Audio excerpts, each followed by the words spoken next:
함께 사도신경으로 우리의 신앙을 고백하겠습니다. 전능하사 천지를 만드신 하나님 아버지를 감사합니다. 그의 아들 우리 주 예수 그리스도를 믿사오니 이는 성령과 함께하사 동정녀 마리아에게 나시고 본디오 빌라도에게 고난을 받으사 십자가에 못 박혀 죽으시고 장사한 지 사흘 만에 죽은 자 가운데서 다시 살아나시며 하늘로서 전능하신 하나님 우편에 앉아 계시다가 저희로서 산자와 죽은 자를 심판하러 오시리라. 성령을 믿사오니 거룩한 왕국과 성도와 서로 통하는 것과 죄를 사해 주시는 것과 몸이 다시 사는 것과 영원히 사는 것을 믿사옵나이다.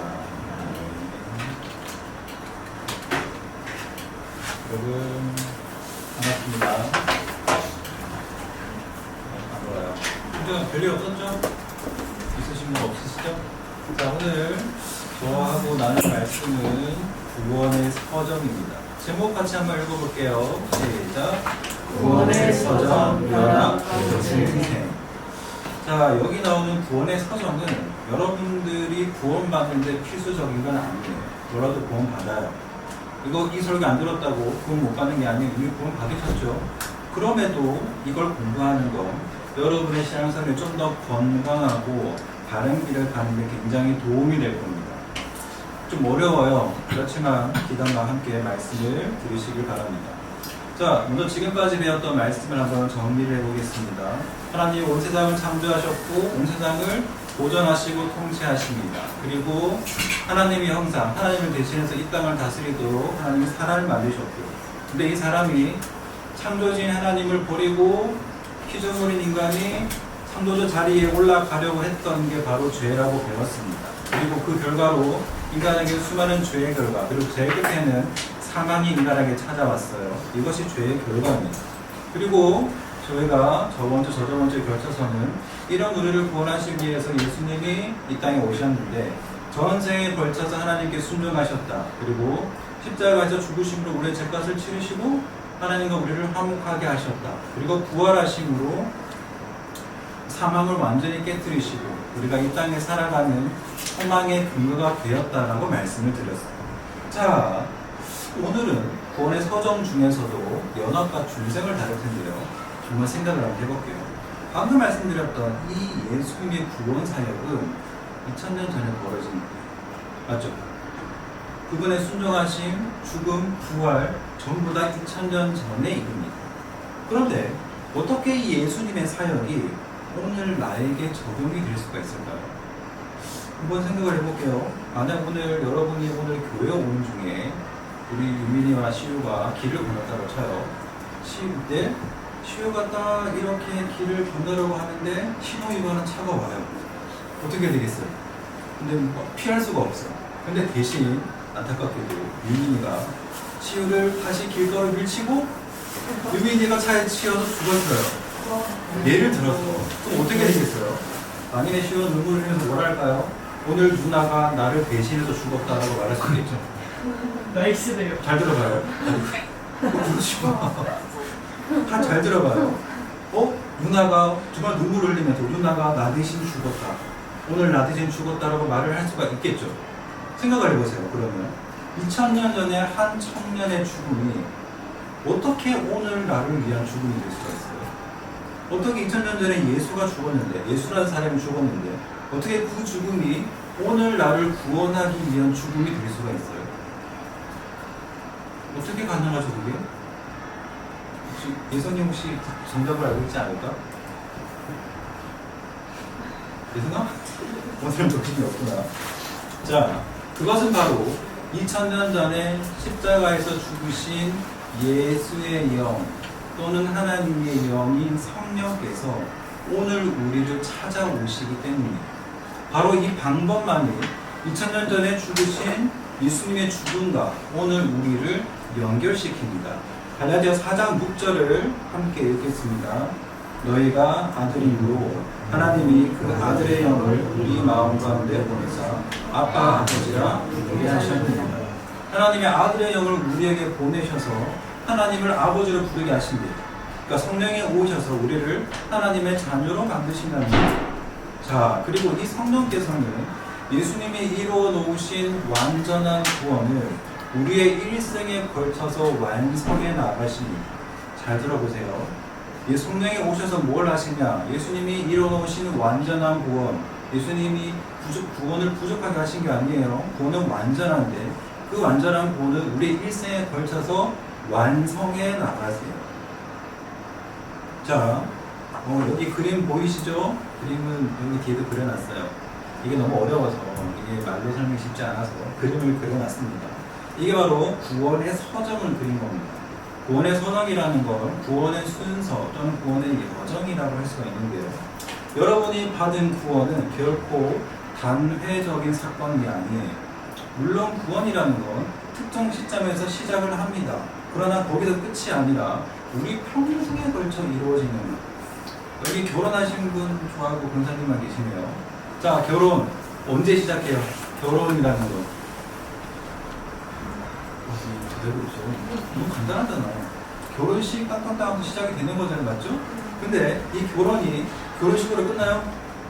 아니에요. 이제부터 일평생 배우자와 함께 인생길을 걸어가야 돼요. 그게 바로 결혼입니다. 구원도 똑같아요. 구원의 서정이라는 건 여러분이 이제 평생 걸어가야 할 길이고 여러분의 인생 전체라고 할 수가 있어요. 여러분이 진짜 구원을 받았다면 여러분의 인생은 구원을 벗어나서 따로 존재하는 게 아니에요. 여러분의 삶과 시간 속에서 구원이 완성되어져 갑니다. 자, 여기 제가 많은 걸 써놨는데요. 여기 예정, 부르심, 연합, 중생, 회심, 칭의, 양자된 성화, 영화가 써있죠. 이 성경 구절 중에 이 구원의 서정이 하나도 빠짐없이 적혀져 있는 구절은 없어요. 여러 성경 구절에 구원의 서정이 흩어져 있습니다. 가장 대표적인 구절이 로마서 8장 30절인데요. 함께 읽어보겠습니다. 시작. 또 미리 정하신 그들을 또한 부르시고 부르신 그들을 또한 의롭다 하시고 의롭다 하신 그들을 또한 영화롭게 하셨느니라. 미리 정하셨다 예정이고요. 부르셨다 부르심입니다. 의롭다 이게 칭의고요. 영화롭게 하다 이게 영화입니다. 자, 오늘은 이 중에서 연합과 중생 이 두 가지 말을 다루고요. 다음 주에 칭의와 성화를 다루도록 하겠습니다. 자, 이 앞서서 연합 중생 앞에 예정과 부르심이 있죠. 짧게 넘어가겠습니다. 에베소 1장 4절 5절 함께 읽겠습니다. 시작. 곧 창세전에 그리스도 안에서 우리를 택하사 우리로 사랑 안에서 그 앞에 거룩하고 흠이 없게 하시려고 그 기쁘신 뜻대로 우리를 예정하사 예수 그리스도로 말미암아 자기의 아들들이 되게 하셨다. 첫 줄에 창세전에 그리스도 안에서 우리를 택했다. 이게 예정이에요. 5절에 또 나오죠. 기쁘신 뜻대로 우리를 예정했다. 구원받을 자를 하나님이 예정하셨다는 겁니다. 그리고 하나님은 구원하기로 예정된 자, 작정하신 자를 하나님의 때에 부르세요. 그때가 언젠지는 사실 아무도 몰라요. 여러분들이 예배드리다가 어느 날 하나님이 여러분을 구원하실 수도 있고요. 또는 여러분의 길을 가다 복음 전도자가 복음을 선포할 때 그 복음을 듣고 이런 일이 일어날 수도 있습니다. 이건 본인이 알 수가 없는 일이에요. 아무튼 이렇게 부르신 자에게 아까 말씀드렸던 예수의 영, 성령이 찾아오십니다. 자, 성령이 우리에게 오셔서 예수께서 이뤄놓으신 구원을 적용하시는데 바로 그 첫 번째가 그리스도와의 연합이에요. 연합이란 말 들어본 사람? 무슨 말인지 확실히 아는 사람? 예선 보고 예선 안 하고 난 너가 손을 줄 알았어. 자, 이 연합이 성경에서는 여러 가지 비유로 말씀이 나오거든요. 가장 대표적인 비유가 예수님을 포도나무, 우리는 그 가지에 그 포도나무에 붙어있는 가지라고 표현을 합니다. 함께 요한복음 15장 4절 5절 천천히 한번 읽어보겠습니다. 시작. 내 안에 거하라 나도 너희 안에 거하리라. 가지가 포도나무에 붙어있지 아니하면 스스로 열매를 맺을 수 없음같이 너희도 내 안에 있지 않으면 그러하리라. 나는 포도나무요 너희는 가지라. 그가 내 안에 내가 그 안에 거하며 사람이 열매를 많이 맺나니 나를 떠나서는 너희가 아무것도 할 수 없습니다. 여기 4절에 내 안에 거하라 나도 너희 안에 거하리라. 이게 예수님과의 연합을 표현한 말이고요. 5절에 나는 포도나무, 너희는 가지. 그가 내 안에, 내가 그 안에. 당연하게도 포도나무 대신 예수님께 우리가 가지로 붙어 있으면 당연히 열매를 맺겠죠. 연합된 상태를 뜻합니다. 여기서 갑자기 질문. 자, 예수님이 포도나무, 우리는 가지래요. 그럼 하나님은 뭐 하실까요? 모르나? 자, 예수님은 포도나무, 우리는 거기에 붙어 있는 가지. 그러면 하나님은 뭐 하세요? 물 준다고요? 정답이에요. 바로 이 앞절에 뭐라 되냐면 하나님은 농부, 그리고 예수님은 포도나무, 그리고 우리는 그 포도나무에 붙어 있는 가지입니다. 자, 또 성경은 이 예수님과의 연합을 예수님은 신랑이고 우리는 신부라서 예수님과 결혼하였다라고 표현하기도 해요. 이건 제가 읽겠습니다. 에베소 5장 31절 32절이에요. 그러므로 사람이 부모를 떠나 그 아내와 합하여 그 둘이 한 육체가 될지니 이 비밀이 크도다. 나는 그리스도와 교회에 대하여 말하노라. 남자가 결혼을 해서 그 둘이 하나가 됩니다. 이걸 보고 연합이라 부르고요. 근데 또 이와 똑같은 원리가 그리스도와 교회에 적용이 된대요. 교회가 누구예요? 자기로 가시는데요. 교회는 바로 여러분입니다. 그래서 여러분이 교회와 그리스도와의 관계가 남녀가 결혼해서 하나가 되는 것과 똑같다. 연합이라고 이렇게 설명을 합니다. 자, 또 이게 중요한 거예요. 성경은 이 예수님과의 연합을 다른 표현으로 말하기도 해요. 대표적으로 그리스도 예수 안에서라는 말이 있어요. 성경을 읽다가 그리스도 안에서 또 예수 안에서 그리스도 예수 안에서라는 말을 보게 되면 그리스도와 연합된 상태를 가리키는 말로 이해하시면 됩니다. 자, 그럼 한번 생각을 해보세요. 하나님이 우리를 예정하셨고 때에 따라 부르신 자에게 성령이 오신다고 했어요. 그리고 성령이 오셔서 제일 먼저 하시는 게 그리스도와의 연합입니다. 대체 왜 구원을 얘기하는데 그리스도와의 연합이 가장 먼저 올까요? 이거 진짜 중요해요. 자, 로마서 5장 18절 19절을 천천히 읽어보겠습니다. 시작. 그런즉 한 번째로 많은 사람이 정죄에 이르는 것 같이 한 의로운 행위로 말미암아 많은 사람이 의롭다 하심을 받아 생명에 이르렀느니라. 한 사람이 순종하지 아니함으로 많은 사람이 죄인 된 것 같이 한 사람이 순종하심으로 많은 사람이 의인이 되리라. 여기는 두 구절씩 대칭이 되어 있습니다. 제가 다시 한번 볼게요. 한 범죄로 첫 줄입니다. 한 범죄로 정죄에 이르렀다. 또 한 의로운 행위로 생명에 이르렀다. 19절에는요. 순종하지 아니함으로 죄인이 되었다. 또 그 밑에는 순종하심으로 의인이 되었다. 그럼 누구와 누구를 대비시키고 있을까요? 맞아요. 아담과 예수님을 바로 대비시키고 있는 장면입니다. 한 범죄, 한 사람의 순종하지 아니함, 바로 아담을 말해요. 그 결과로 정죄에 이르렀다. 그리고 죄인이 되었다. 더 정확하게는 아담의 범죄로 말미암아 모든 사람이 정죄를 받는다고 써 있어요. 대체 왜 그러냐? 이것은 바로 우리와 아담과의 관계 때문이에요. 성경은 뭐라고 말하냐? 우리가 구원받기 전에, 정확하게는 성령이 오시기 전에, 그래서 그리스도와 연합하기 전에 모습을 뭐라고 말하냐? 아담과 연합된 상태, 아담 안에 있다라고 표현합니다. 그래서 한 사람 아담의 범죄임에도 불구하고 아담과 연합된 우리도 정죄에 이르렀고 죄인이 된 거예요. 재판장에서 유죄 판결을 받은 겁니다. 자, 이 아담과 연합된 상태가 어떠한지를 로마서 8장 7절에서 기록을 하고 있습니다. 함께 읽어보겠습니다. 육신의 생각은 하나님과 원수가 되나니 하나님의 법에 불복하지 아니할 뿐 아니라 할 수도 없습니다. 육신에 있는 자들은 하나님을 기쁘시게 할 수 없느니라.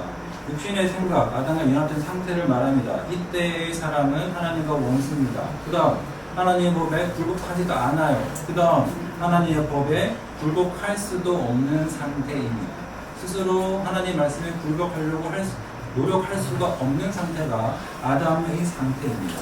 그렇기 때문에 성령께서 오셔서 우리에게 가장 먼저 하시는 일이 우리와 아담과의 연합을 깨고 우리를 예수님과 연합시키시는 일이에요. 이 연합만이 예수님이 이루어놓으신 구원을 적용받는 유일한 방법입니다.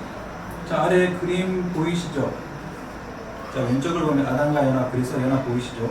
아담 안에 있을 때는 내가 무슨 일을 해도 죄인이에요. 이 아담 안에서 예수 안으로 옮겨지는 게 바로 구원입니다. 예수 안으로 옮길 때에만 우리는 하나님 보시기에 의인이 돼요. 글자가 너무 안 보이나요? 자, 이것을 골로새서 1장 13절 14절에는 조금 다르게 표현을 합니다. 함께 읽어보겠습니다. 그가 우리를 흑암의 권세에서 건져내사 그의 사랑의 아들의 나라로 옮기셨으니 그 아들 안에서 우리가 생명 곧 죄사함을 얻었도다. 흑암의 권세에서 사랑의 아들의 나라로 옮겼다. 사탄의 권세에서 벗어나 하나님의 나라에 들어갔다. 똑같은 표현이에요. 이것이 그리스도와의 연합이고 곧 구원입니다. 자, 이 연합이 우리의 구원에 있어서 얼마나 중요하냐? 그리스도께서 하신 그 우리를 대신해 죽으신 그 죄값 치르신 그 모든 사역의 유익이 연합을 통해서 우리에게 전달돼요. 더 강하게 말하면 우리가 그리스도와 연합되어 있지 않다. 그러면 예수 그리스도의 구원 사역과 우리는 아무 상관이 없어요. 2000년 전에 예수님이 죽으신 것 우리와 무관해요. 아무 관계가 없는 겁니다. 예수님의 사역으로부터 어떠한 복도 우리는 받을 수가 없어요. 에베소 1장 3절 제가 읽을게요. 찬송하려도 하나님 곧 우리 주 예수 그리스도의 아버지께서 그리스도 안에서 하늘에 속한 모든 신령한 복을 우리에게 주신다. 만약에 우리가 그리스도 밖에 있다. 그러니까 그리스도와 연합하지 않았다면 하늘에 속한 모든 신령한 복은 우리와 상관이 없어요. 하늘의 모든 신령한 복을 그리스도 안에서만 우리의 것이 됩니다. 그래서 그리스도와 연합이 구원의 서정 맨 처음에 나오는 거예요. 앞으로 이루어지는 모든 구원의 여정의 토대가 바로 그리스도와의 연합입니다. 자, 두 번째 구원의 서정은 중생입니다. 자, 우리가 예수 그리스도와 연합했다고 했어요. 예수님과 그리스도와 연합함과 동시에 일어나는 일이 바로 중생입니다. 중생이 어려운 말 같지만 한자말이잖아요. 다들 아시죠? 저 쳐다보세요. 중자가 뭐예요? 무슨 중이에요? 무거울 줄. 맞아요. 무거울중인데 두 번째 뜻이 있어요. 첫 번째가 무겁다는 뜻이고요. 가운데 중 아니에요. 그리고 무거울중이고요. 두 번째가 거듭할이라는 뜻이에요. 거듭할. 그리고 뒤에는 생은 나다, 태어나다는 거거든요. 그러니까 두 개 합치면 거듭하여 태어나다. 바로 이게 거듭남이에요. 어려운 말이 아니라 중생은 바로 거듭남을 뜻해요. 자, 그러면 어떻게 우리가 거듭날 수 있어요? 어떻게 다시 태어날 수가 있어요?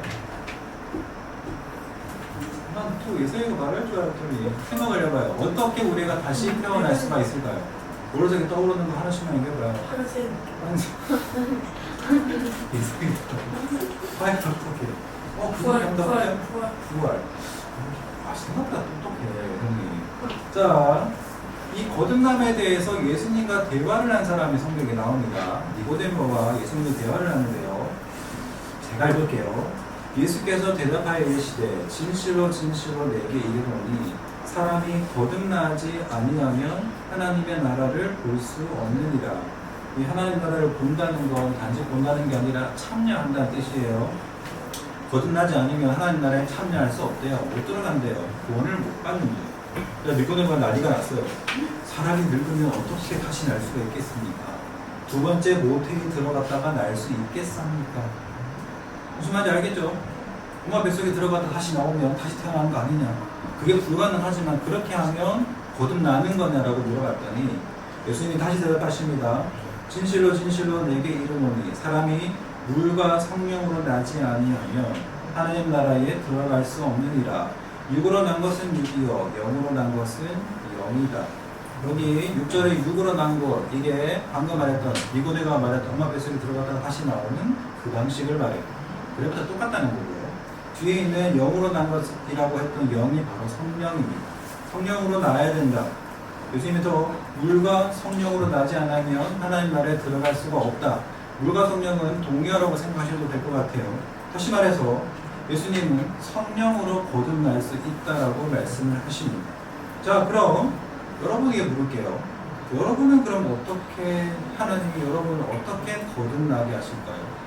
성령으로 여러분을 어떻게 거듭나게 하실까요? 여러분 이미 구원을 받았다면 여러분 이미 거듭났어요.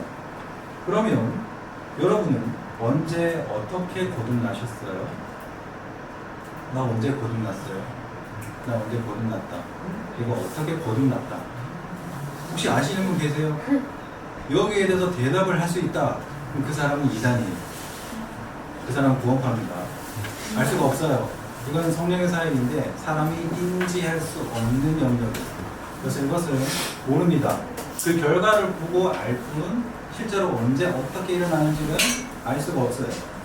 자, 그럼 다시 생각을 해봅시다. 우리가 어떻게 거듭날 수가 있느냐? 다시 우리는 예수의 십자가로 가야 합니다. 자, 예수께서 하나님, 성령께서 예수와 연합한 우리를 십자가로 끌고 가십니다.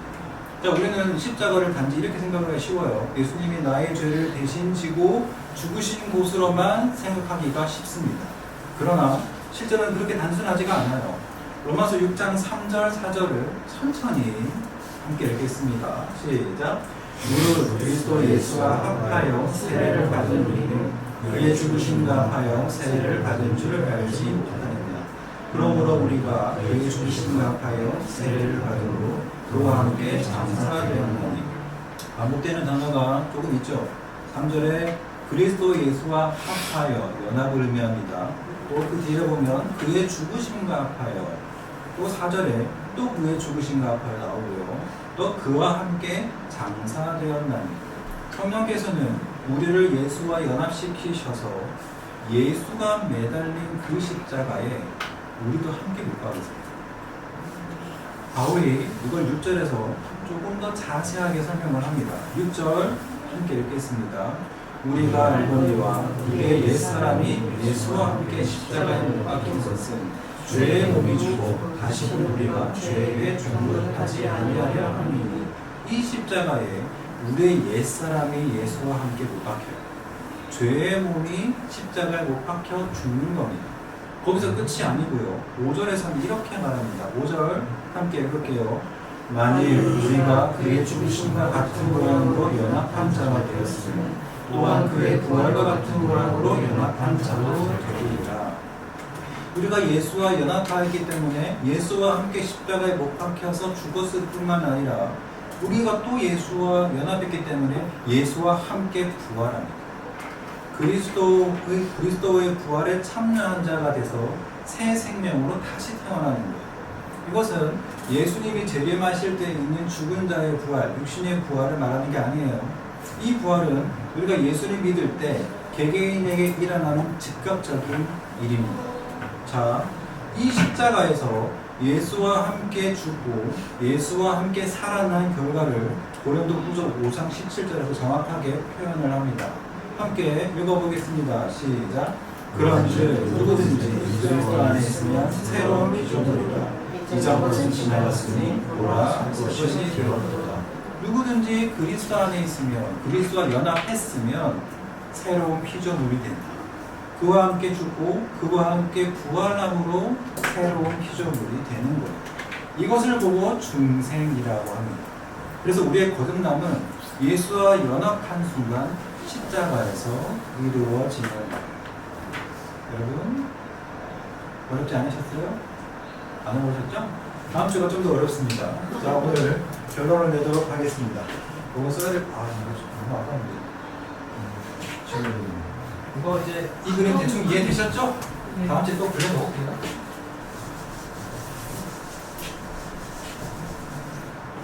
제가 심판을 잘 안 쓰지만 이거는 쓰는 게 좋을 것 같습니다.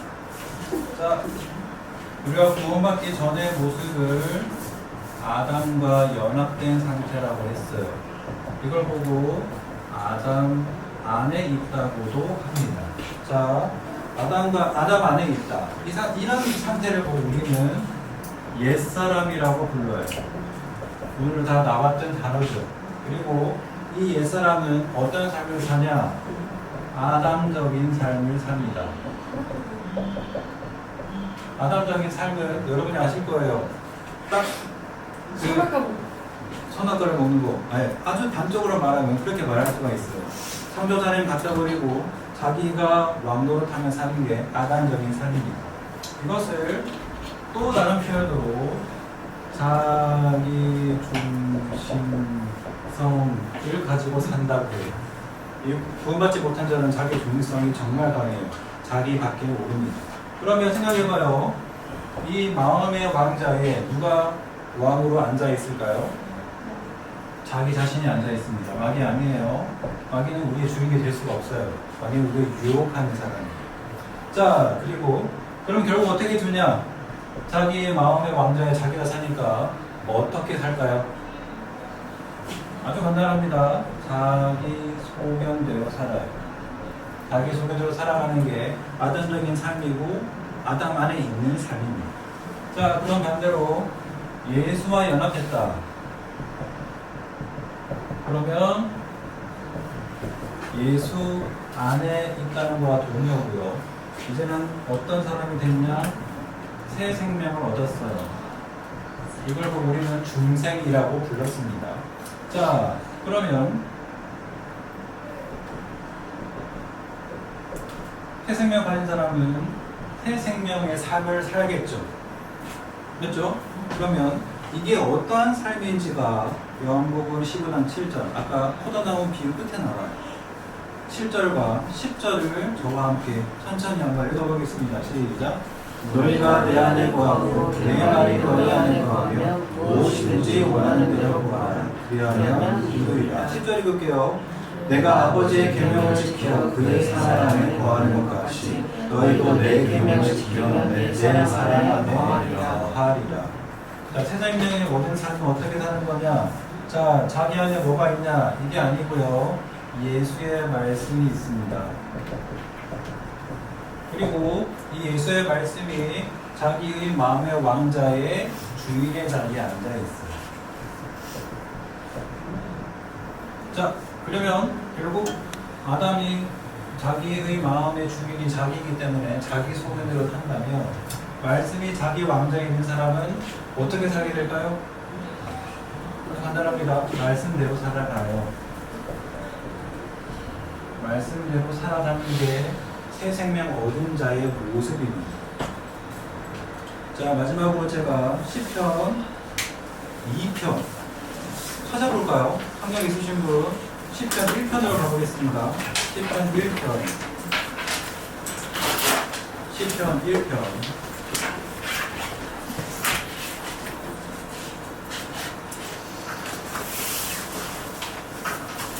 찾으셨어요? 시편 1편 3절을 함께 읽어보겠습니다. 시작.